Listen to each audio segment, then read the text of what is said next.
गया कश्यप, उर्मिला कश्यप, नदी कश्यप। उर्मिला कश्यप यहाँ रहता था। तो बोला कि हम लोग इतने दिनों से पूजा करते हैं, तपस्या करते हैं, यहाँ कोई चमत्कार नहीं दिखता, इनको लोटू आवाज से बोल दिया जाने के बाद कैसे ज्ञान मिल गया? ये लगता है झूठ बोलते हैं। भगवान को बुलाते हैं, इस लहजे में कि मैं की आपकी भोजन की व्यवस्था करता हूँ। वो जैसे ही जाकर बैठे अपने शिष्यों को बोल रखाता है, जैसे ही जाकर बैठेंगे एक सांप ला के छोड़ देना। जैसे ही सांप आता है बुद्ध के सामने, उनके मुंह पर कुछ काटने लगा। बुद्ध तो ज्ञान प्राप्त कर चुके थे, उन्होंने भी उसको उसी तरह से किया। फिर सांप चारों तरफ से घूम करके उनके दीक्षा पात्र में आके इस तरह से बैठ गया। सब लोगों ने देखा कि सही में इन्होंने ज्ञान की प्राप्ति कर ली है। उनको बाहर लाया, सभी उनके पैरों के गिरे, सभी उनके शिष्य बने। बाल और अपने कपड़े को निकालकर इस नदी में फेंक दिए। नदी के पानी के साथ जो कपड़ा बहते गया, इसका एक भाई गया कश्यप देखा, ये कपड़े मेरे भाई के हैं, लगता है कोई मार करके कपड़े को पानी में फेंक दिया हो। वहाँ से वो 500 शिष्यों के साथ यहाँ आता है तो देखता है ये तो पहले से बुद्ध के शिष्य बन गए। वो भी लोग आए, बुद्ध के शिष्य बने और सभी लोग एक साथ राजगिरी होते हुए सारनाथ वाराणसी पहुंचे, जहाँ 5 भिक्षुओं को ज्ञान प्राप्ति का पहला उपदेश दिए। तब सूचना चली गई कपिलवस्तु में। इनके पिता इनको अकेला नहीं छोड़ दिए थे, वो तो जानते थे कि एक दिन लड़का निकल जाएगा। इनके पीछे आदमी लगा रखा था, ये जहाँ जाए जाने देना, जहाँ बैठकर कुछ करे करने देना, इनको छेड़ना नहीं, केवल आकर मेरे को सूचना देना। सूचना गई कपिलवस्तु में, बेटा को तो इतना बड़ा छोड़ कर राहुल को, राहुल बड़ा हो चुका था, वो बोला कि मैं जाऊंगा अपने पिता से मिलने के लिए। राहुल आए हैं सारनाथ के पास, बोले कि चलो मारे बुलाया। वो जगह कपिलवस्तु अपनी पत्नी यशोधरा से मिलने के लिए। मिलने के बाद तो देखकर रोने लगी कि आप कब से इस वेश में आ गए हैं, अब आपको जाने नहीं दूंगी, नहीं तो आपके साथ ही चलूंगी। यशोधरा दूसरी महिला थी जिसको भगवान बुद्ध ने शिष्य बनाया।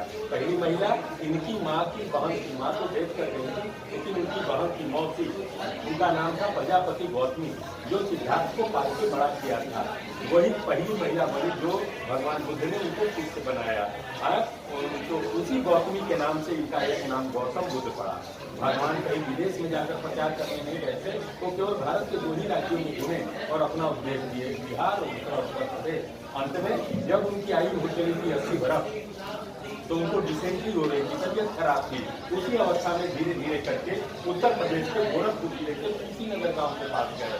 गांव के बाहर एक बोधि वृक्ष था, अपने शिष्यों के साथ बैठ गए। तब तक एक आदमी निकल के आता है, चंदू, कहता है बुद्ध सुबह में आप मेरे यहाँ भोजन करने आना। बोले कि ठीक है मैं तुम्हारे यहाँ आऊँगा। ले गए भोजन करने, उसी का भोजन लेकर खा गए।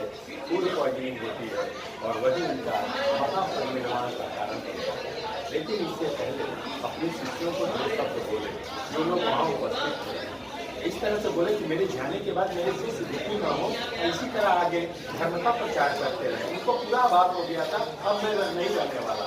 बोलते हैं जानते हो अभी तक हमें 2 ही भोजन सबसे अच्छा लगा। मैं तो राजा घर का रहने वाला था, मेरे यहाँ अच्छे भोजन थे, स्वादिष्ट भोजन थे, लेकिन अभी तक 2 भोजन सबसे अच्छा लगा। पहला सुजाता का उमा जो हमें गया में ज्ञान प्राप्त करा दिया, और दूसरा इस आदमी का भोजन जो अब हमें लगता है कि महापरिनिर्वाण करा देगा।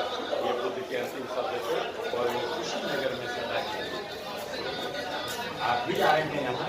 आपके ऊपर के लोग जो चले गए परिवार के लोग, उनको आत्मा में इस मोमेंट में बहुत खुशी मिलेगी, आत्मा की शांति मिलेगी कि आप लोग यहाँ आने मात्र नहीं, आप लोग के सारे 2